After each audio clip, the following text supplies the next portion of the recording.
Thank you all for joining us. Can't believe already going into the fourth week of January 2021. Just as you get used to putting 2020 on your checks, here we are for having to put 2021. But again, thanks for joining us. This is our quarterly event, and I'm going to take a few moments to go through some of our thoughts and really kind of more of a recap of last year more than anything. 2021 has finally arrived, which means that we've made it through what was possibly one of the most tumultuous years in recent memory. Back in January of 2020, we knew that the year was going to be eventful simply because we had a presidential election to be held in November. But I don't think any of us were prepared for what was actually to come. And I'm sure none of us were thrilled at the idea of slogging through an entire year of political campaign ads, stump speeches, and debates. But I bet now, if we were to look back, we would welcome with open arms if we only had those things happen last year. And without rehashing all the extraordinary events that occurred this past year, it does bear value to at least attempt to understand where we are now and how we ultimately got here. It seems trite to talk about the pandemic and the impact that it's had on the year, mostly because there's not much that we can add to the conversations that are already occurring. But we can't ignore it either. And trust me, we've tried to present this without devoting too much time to the topic, so I'm going to keep that part of it short.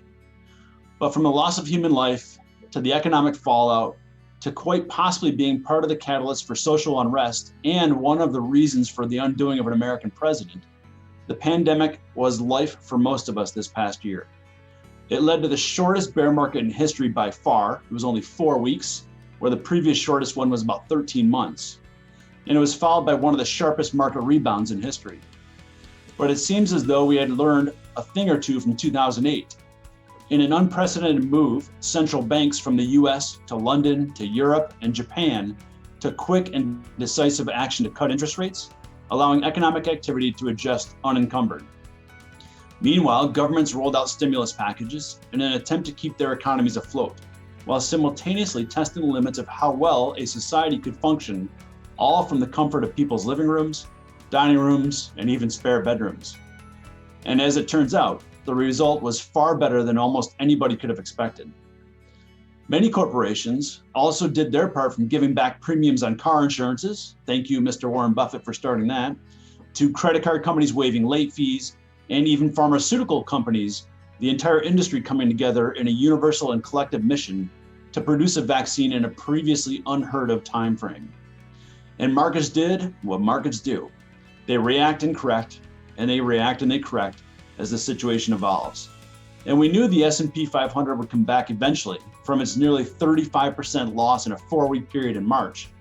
We just weren't sure how long we would have to wait for it. And the answer was, interestingly, not that long. By early August, the S&P had already recovered all of its losses. And by December 31st, the full year posted a gain of 18.4% in the S&P 500 and a little over 9% in the Dow Jones Industrial Averages. In any year, a positive 18% return is usually a win. But maybe for 2020, it's a little bit bittersweet. Without so much suffering around the world, and even right next door, it can be hard to feel good about a decent year in the markets. But I propose that you see it for what it is. It's the market's way of saying good times are ahead. And there's a light at the end of every tunnel. This is not to say that 2021 is going to be a breeze. The economic recovery is clearly on unsure footing. A new administration is taking over, and there are still many unknowns surrounding the virus. But we will continue to follow our principles and our philosophy that have guided all of our investment decisions. We are not in the habit of making predictions, but we know without a doubt that we will at some point experience volatility and corrections in the markets. As in March of 2020 and throughout the year, all investment decisions will be made based on fundamental analysis, current conditions, and short-term and long-term prospects. And no matter the amount that you have under our care, your portfolio is structured to weather market volatility and participate in market appreciation. Just like at the beginning of 2020, where we may not have been expecting a pandemic, we're really ultimately equipped to handle one, and so too is your portfolio, except for maybe that occasional shortage of toilet paper. But there's always going to be those types of occurrences, what we call black swans. 2020 will probably be one of those years that many of us carry forward with us for years to come. And while it's certainly too early to assess the psychological impact that the year will have, Maybe, at least in the short term, it causes us to hug our loved ones a little bit longer, reach out to friends that we haven't heard from in a while just to say hi. And as we see the number of COVID-19 cases and deaths rise at what is an alarmingly fast pace, it's incredibly difficult to appreciate the magnitude of human life lost in the past year. Our hearts go out to all of those who have witnessed firsthand the effects of this virus, and we'd like to pay special homage to those in the medical community. Custom Wealth Management has a close connection to those that work in the medical field, who under normal circumstances do heroic work, and are now being asked to do something that is beyond what should ever be asked of any human. We'll be forever in your debt for the Herculean effort and sacrifices that you've made this year. And as the pandemic rages on for anyone that is not part of the medical community, we ask that you do your part to help.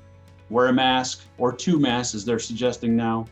Limit your interactions with people, social distance when you must go out, but above all else, be kind to everybody you meet. Each person's going through this a little bit differently, and we have great hope for 2021, particularly in the second half of the year when hopefully the virus is under control, a vast majority of the economy is well into recovery, and we have some distance from the 12 months previous. Bright days are in sight.